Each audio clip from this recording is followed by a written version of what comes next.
King here, back again. Welcome to the market update part 2. I've received overwhelming requests to look at the some of the sectors, so I decided to do another video today, especially for you guys. XLF, XLE, XRT, IBB. I looked through those, and earlier today I did look at Spider, Diamond, Russell, and the Nasdaq, so you can go ahead and check that out. I'll also leave that video end of this video, so if you haven't watched it, you can watch it. So let's start with the XLF here. Obviously, XLF seems like everything was going great here and making some new highs and breaking above certain levels, and then out of nowhere we saw that tankage there. So we're kind of hanging around in this vicinity. You can see that we do have this higher lows here, and that's kind of where we're finding support. We also got this horizontal support there. What I want to do, though I don't have it here now, but I want to put in my Fibonacci and see where we're at. We're near 50% retracement here, so I want to give another kind of a support level here. Also, that's a level that we have a gap area right there, as you can see. So that's the gap from there. So I can see that that level, that gap area level, being as a strong support. If we do see continuation to the downside, that is the last level of Fibonacci. Measuring here to there, you can see that that is the last level. So if we do break lower below this level, a lot of times when you have support, everybody's watching it, you know, we know what like market likes to do. Market loves to create panic, so I wouldn't be surprised to see this thing coming down, retest the last level of Fib. I'm not sure if we're gonna fill that gap or not. Either way, gap area does act as strong support. So I think that would be a kind of strong support level here. And, you know, looking at things from more of a longer term perspective, I know a lot of people are kind of freaking out that banks are doing, you know, relatively seeing a lot of weakness compared to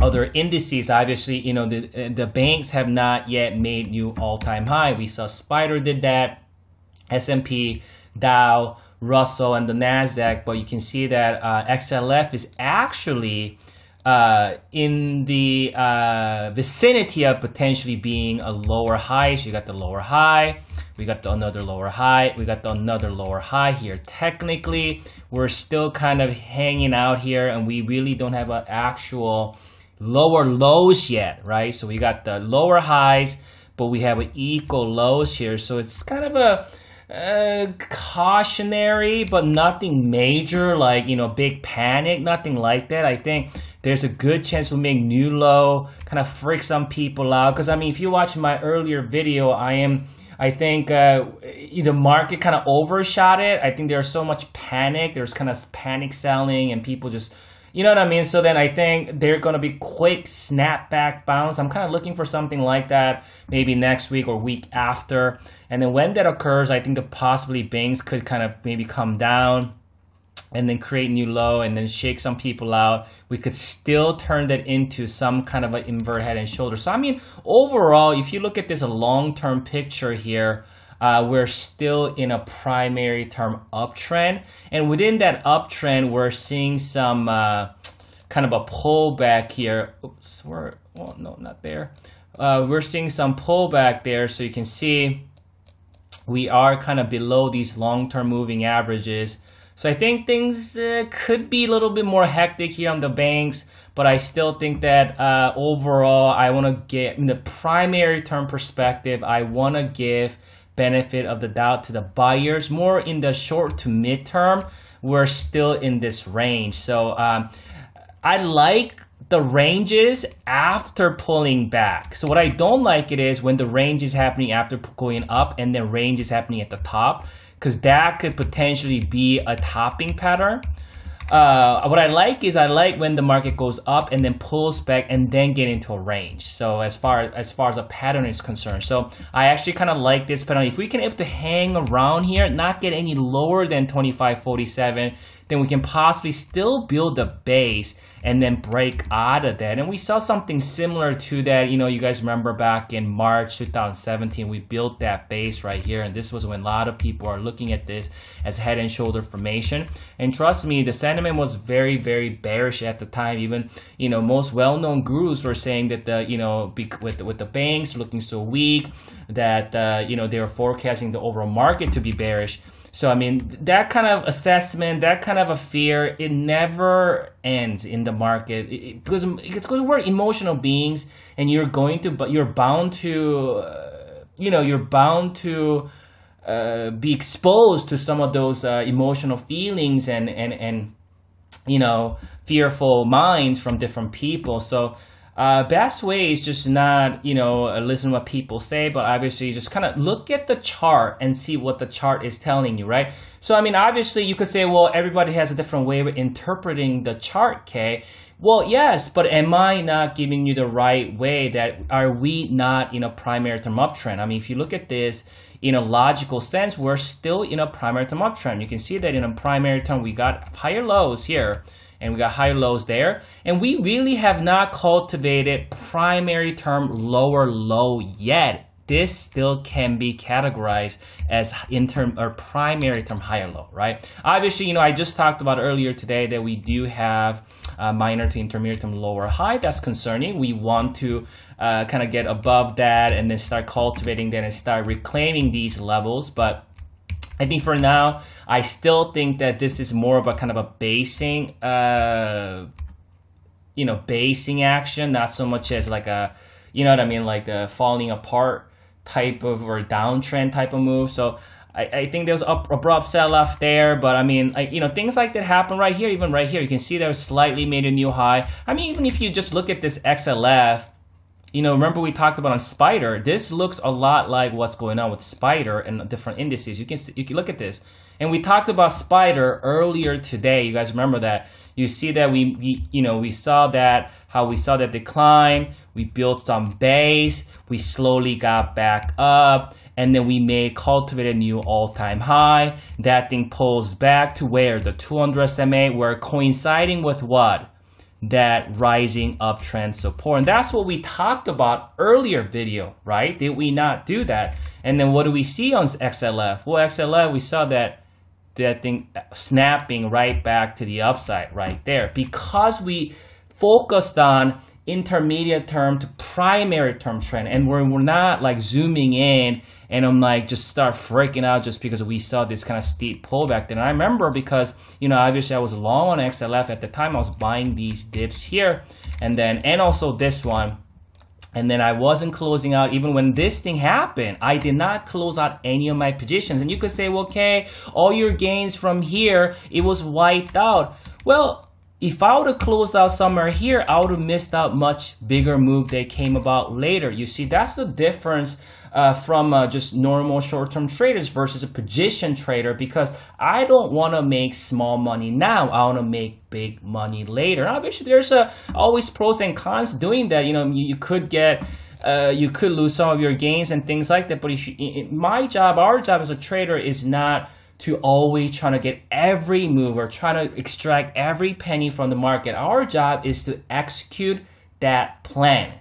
Whatever your plan is, as long as you're entering it based on your plan and you're closing it out based on your plan, that is a great trade, even if that trade didn't work out for you. But if that was your plan, you stuck with your plan, and even that trade turned out to be a losing trade, that's still a good trade because you're stuck with your plan.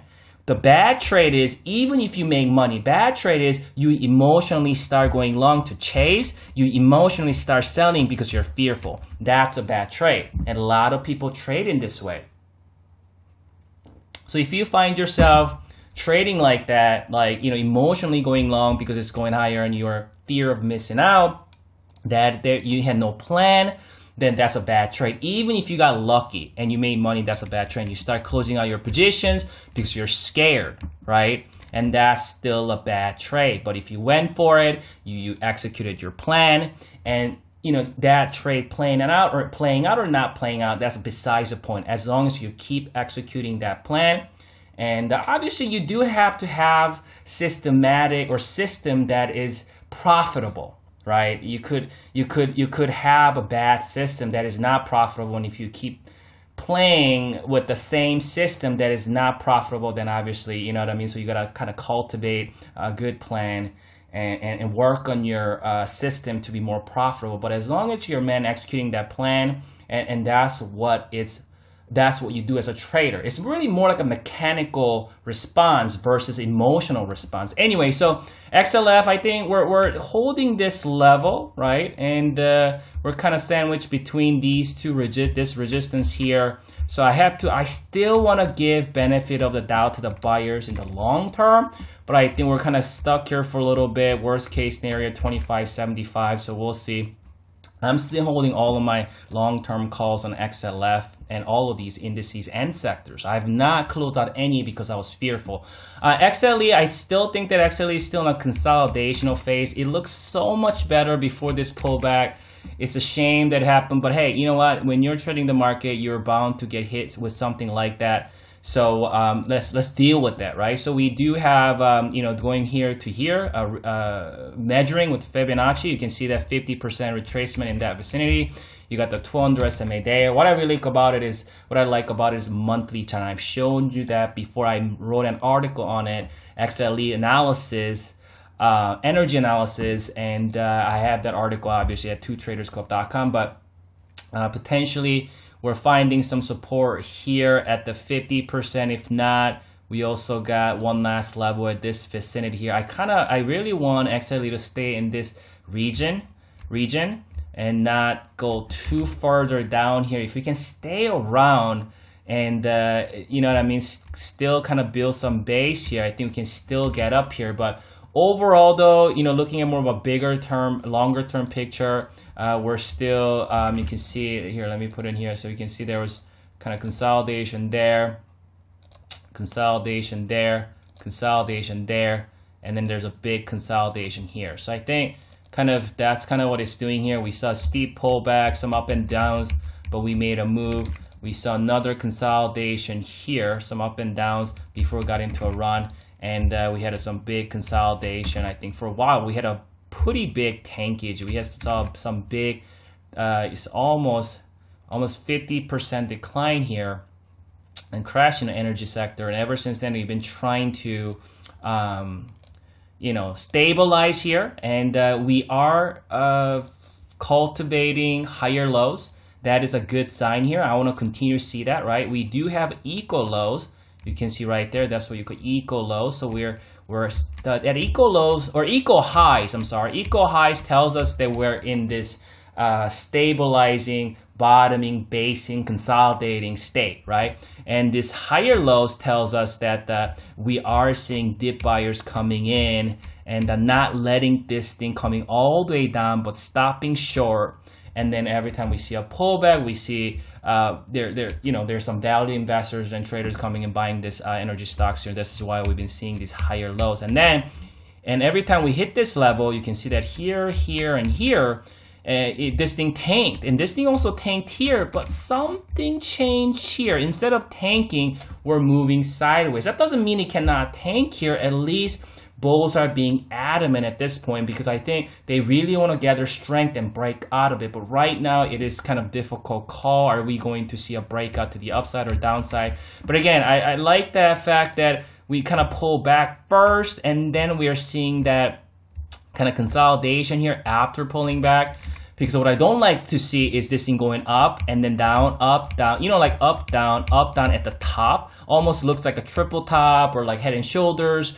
That I always don't like to see that in indices and the sectors. I rather see pulling back first and then seeing this kind of a consolidation. I rather see that. Again, doesn't mean like it's 100% chance it's gonna go where I want it to go. But even here, look at this coming down and then built the base and then got up, right? So I think at this point though, it's kind of tough to say how XLE is going to play out. Are we going to actually break out to the upside or break lower? But I want to give benefit of the doubt in the intermediate term to primary term. In the minor term, I'm not sure, 50-50, because we've been cultivating and higher low. So even if this thing comes down a little bit, maybe retest the last level of my Fibonacci, which is coinciding with this higher low before possibly going back up there. So I still like it long term. XRT is coming down, but that's okay because XRT already has been building higher lows here. You can see right there. This is kind of what I'm saying, that even XRT here, you can see we made equal highs here, right? And then you can see this thing tanked, got back up, instead of coming all the way down, stopped short. And you can see right here, this thing came down first and then built base. This is kind of what I'm saying, is I like to see that better than, you know, consolidating at the top. So coming back down, built the base, got up here. So, and then we're pulling back along with the market currently, but we do have, let's see if we can connect these. Nothing much here. It doesn't connect right now, but maybe that support is in that vicinity. But what we wanted to see right now is that we got the higher highs here, and we got the low, higher low, and technically this is still the vicinity of higher low there. So let's see, so you see, if I do like a short-term Fibonacci, right? This is a last level fib, or that we're retesting. If I do a little bit longer term, if I go down, right, to this low, then we're near the first level, and the 50% is here in the last level. I think that's kind of more likely, because I think this level is going to be important level. I think we're going to find some support, because you can see the energy has changed ever since this thing broke out here.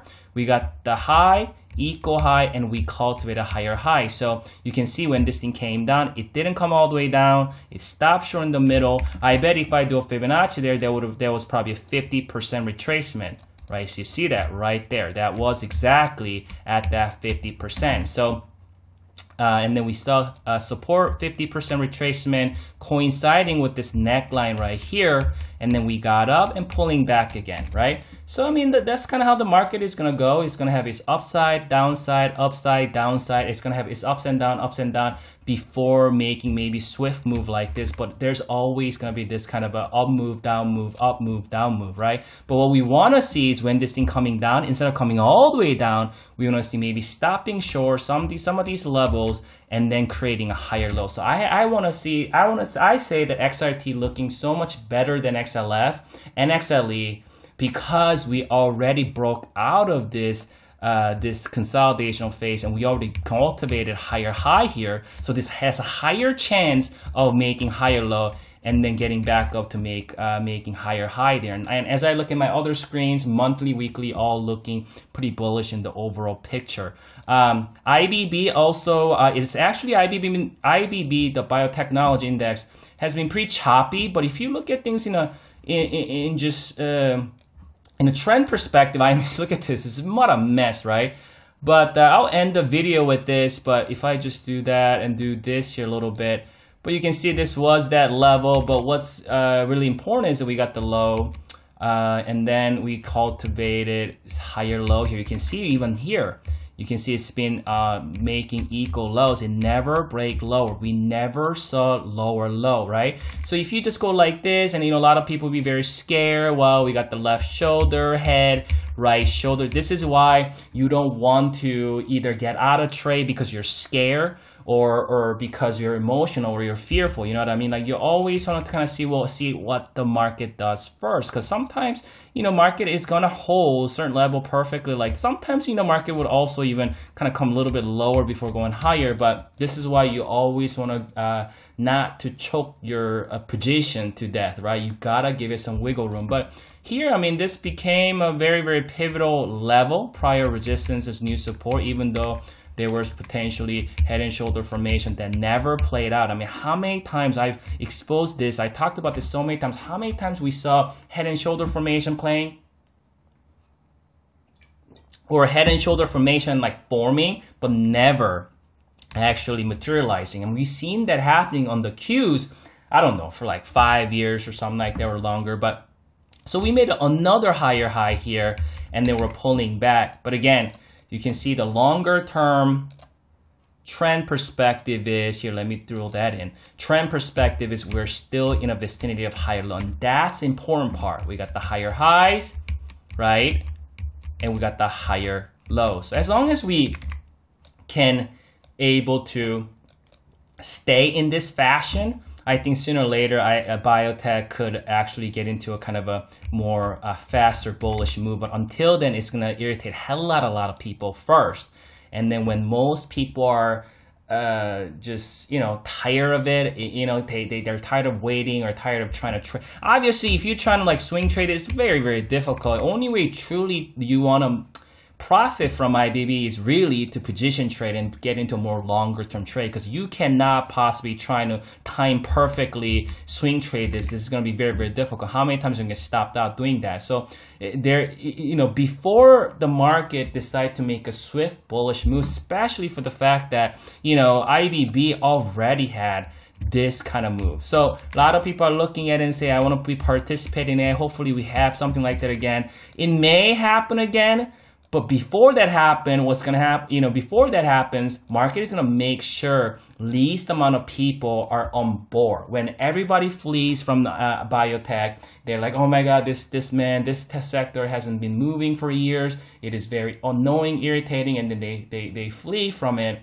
And then that's when the market is going to start to make a move. That's why you have to be more disciplined and patient than the other guy. As long as the other guy is impatient, and if you're more patient than the majority of people, because you have to be more patient than 90% of people, right? And most people look at things in a more short-term perspective. So if you can understand the longer term, you know, you can able to kind of gauge and trade as long as you can identify trends correctly. So that's my analysis there. So there you have it, XLF XLE XRT IBB. So I think going into next week, we'll see how the market behave, and if there's any kind of, if I see anything, I'll report to you guys, or I'll tweet it out or something like that. But well, enjoy your weekend, guys. I'll talk to you next week.